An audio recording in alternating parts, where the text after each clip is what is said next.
Bonjour Monsieur Pélissier, vous êtes intervenu pour nous parler de l'autre monde, le récit journalistique de voyage à l'épreuve des réseaux numériques. Alors pour vous, comment le récit journalistique s'adapte-t-il aux nouvelles technologies et aux réseaux sociaux? Bien, écoutez, le récit journalistique, en fait, sur le voyage en tout cas, a pris deux formes un peu divergentes ces derniers temps.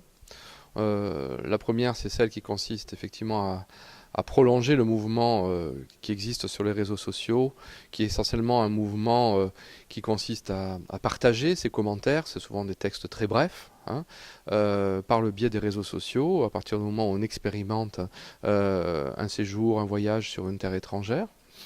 Et d'ailleurs, ça peut être aussi en France, parce que ce voyage, il peut se faire à l'intérieur, hein, de notre pays.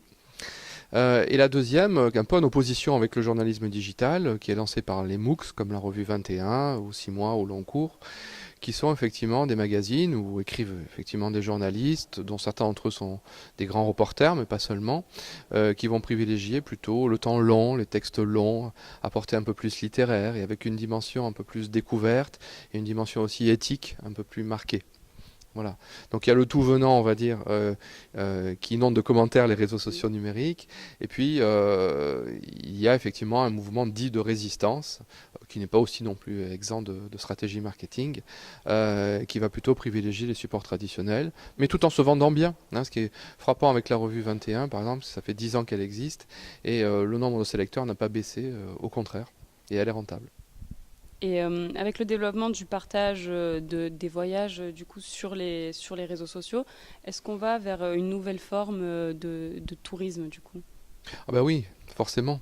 D'abord une démocratisation en fait de l'information sur le voyage, qui va de pair justement avec la démocratisation du voyage elle-même, qui est permis notamment par les compagnies low cost, hein. Et on n'a jamais eu autant d'informations sur le voyage qu'aujourd'hui. Il y a même une prolifération sur l'information, et un véritable enjeu, ça va être celle d'une nouvelle écologie de l'information. Parce que là aujourd'hui, la personne qui veut faire un voyage, à la limite, elle est submergée par cette information, elle ne sait pas quoi en faire.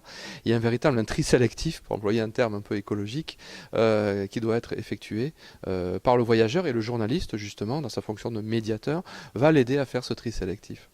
Je vous remercie monsieur pour votre intervention. Avec plaisir.